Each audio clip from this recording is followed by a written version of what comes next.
साहब आए, अल्लाह के नबी सल्लल्लाहु अलैहि वसल्लम से कहा, या रसूल अल्लाह, सिद्दीक अकबर तो ये कह रहे हैं, और सारे सहाबा में ये बात मशहूर थी, काना अअलमना बिमुरादिल्लाहि व रसूलिही सल्लल्लाहु अलैहि वसल्लम, अल्लाह की मुराद को, अल्लाह के नबी की मुराद को सबसे ज्यादा अगर कोई समझने वाला था तो वो सिद्दीक अकबर रज़ी अल्लाह ताला अन्हु थे।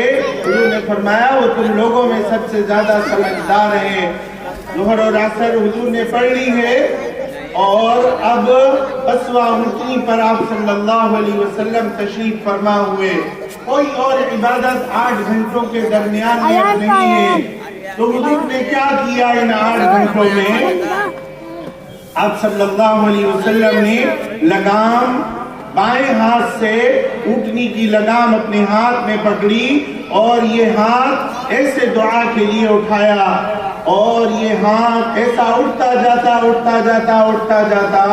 हत्ता यरा बयादु, यहाँ तक कि ये बगल की सफेदी इहराम की चादर पहने हुए थे।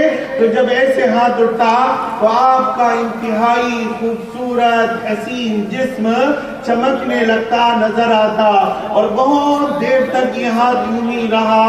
और फिर जब ये हाथ थक गया तो इस हाथ से लगाम पकड़ ली और फिर ये हाथ उठाकर अल्लाह से दुआ मांगने लगे।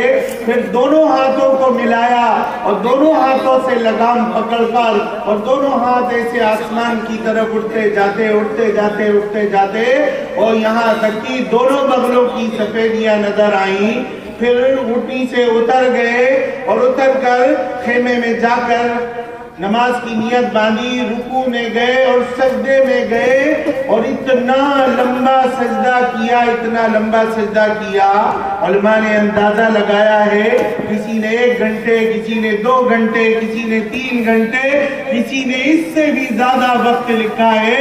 इतना लंबा सजदा किया और सजदे में रो रहे हैं, आंखों से आंसू निकलकर दाढ़ी मुबारक से आंसू निकलकर इहराम की चादर पर और उससे भी आंसू निकलकर जमीन में टपक रहे हैं। जमीन आपके आंसुओं को पी रही है।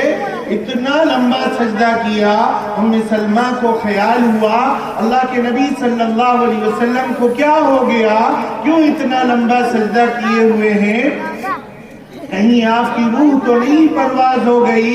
कान लगाए उम्मे सलमा रज़ी अल्लाह ताला अन्हा ने तो आप सल्लल्लाहु अलैहि वसल्लम ये कह रहे थे, ए अल्लाह